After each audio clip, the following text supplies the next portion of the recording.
We're having a discussion, a lively discussion, about NAD therapy as a potential tool to fight addiction, and our next guest says it saved his life. Take a look.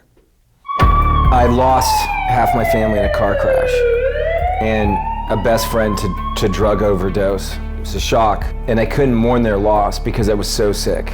I was bedridden.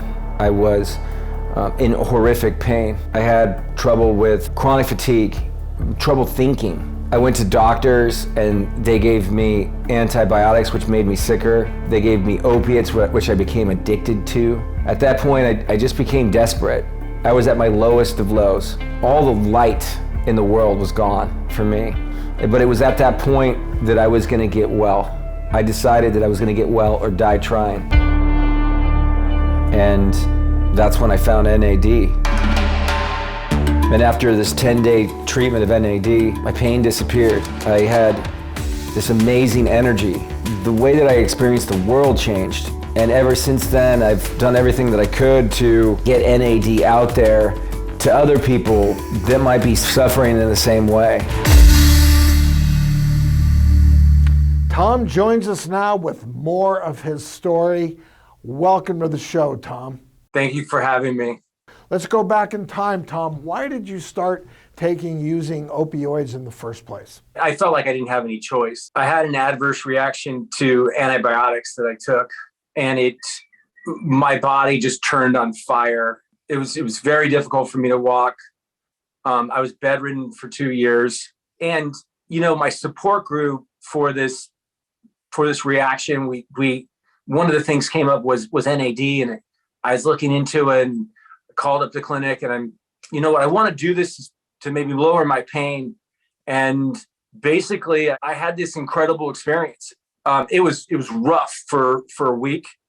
And I didn't think it was working. And then in fact, I was talking with my roommate and he said, let's go out in the ocean. So we went out playing in the ocean, and there was this shift that occurred, and it was like all the changes were happening suddenly.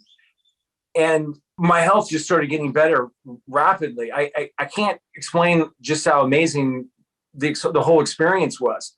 The thing that makes NAD so magical is it erases cravings once you become sober. The issue with addiction is, like, once you become sober, you kind of don't really, for some people, they don't feel really quite normal. The drug made them feel normal because they become so dependent upon it. I felt totally normal.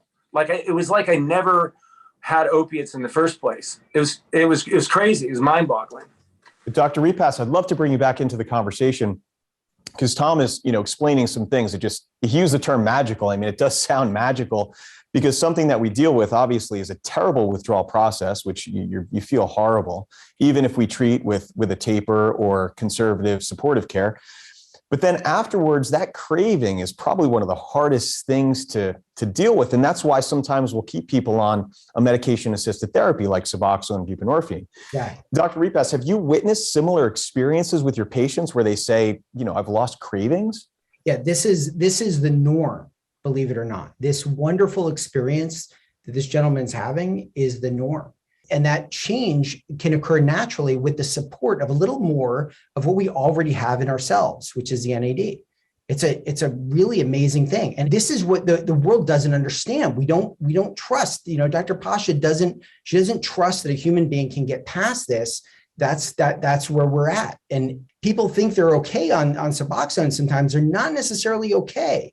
They're not really as happy as they can be. They're not really as fulfilled.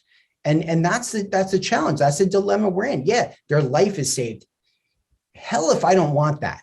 Of course I want their life saved, but I also want them to have the fullest life. I want them to have the grin that this gentleman has on his face. I want them to have everything they can have. And this is why, I'm debating somebody with a PhD instead of an MD. I'm the one who does the detox. Okay. I'm the one who sees the patient. I'm the one who has to make that decision. I'm the one who has to talk somebody like this into just trust me. It's going to be much better.